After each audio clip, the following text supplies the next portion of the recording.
In order to introduce our next person, this gentleman came up and introduced himself to me before we got started tonight and gave me a business card that's got his entire story printed on it. I think this is awesome. This is awesome. I can't just say his name because I have this card now, and it's like ridiculous if I don't tell you about the card. And you should talk to him about getting one for yourself, because there's absolutely no way of contacting him, but you will never in your life forget who he is. It's awesome. My name is Renda Writer, and I am a very ambitious performance poet with one really big personal and professional goal. It's a goal so big that it's actually a dream. A dream I've been pursuing since 2007. My dream is to one day perform my original poem, Half-Hearted, on the Ellen DeGeneres Show. It is a soft, romantic poem about the swans in Central Park in New York City and how they represent my search for love. He's suckering you in right now. Yeah, I'm in. You can help me reach my goal by signing my online petition at www.rendawriter.com. You can also see videos of people saying that they support me and my dream by going to the www. They want to see Renda Writer on ellen.blogspot.com. Just in case you didn't know, it's printed on both sides of the card, which is ingenious, because I will use someone's business card that's blank to write my own information and give it to someone. This is ingenious. I can't even get rid of this. Like, this is awesome. And it's a yellow lined paper. Like, it's awesome. This thing is great. Put your hands together for Renda Writer.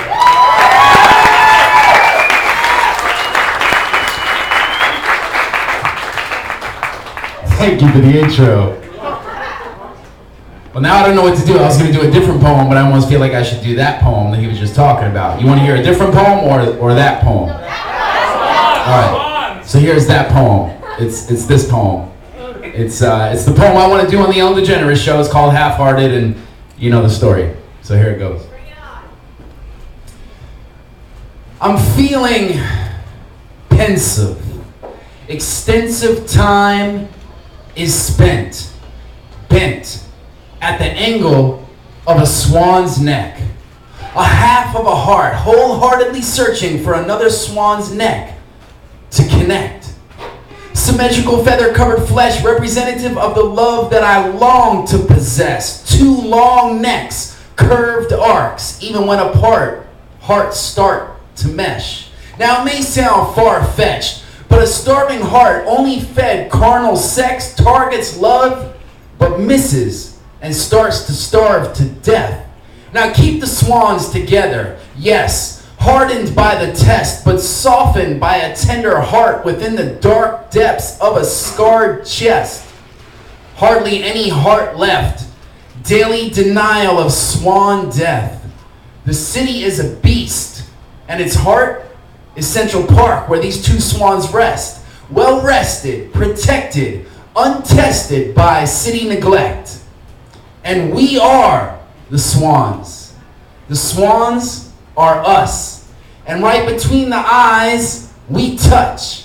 You see, it's a complete picture. Now picture this. A picture-perfect bliss exists on Swan Lake, if I'm not mistaken, miss. So act upon fate and see how the swans relate to this. Bare feet dangle in the lake by the fish, just beyond the stairs and the fountain, high but grounded. The square peg didn't fit, but the square peg rounded when it found this. It's rare, but I found it and I pronounced it like this. Love. And the swans heard us, and they swam over to us, and they gave us a kiss. Nah, wait, that never happened.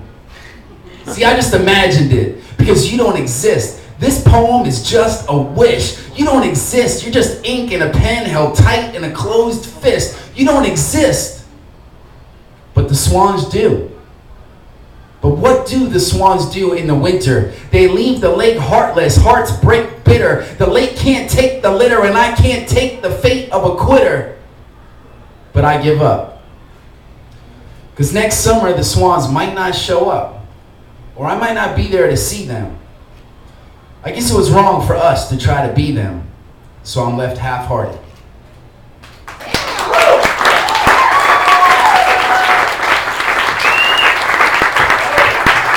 Clap it up for Renda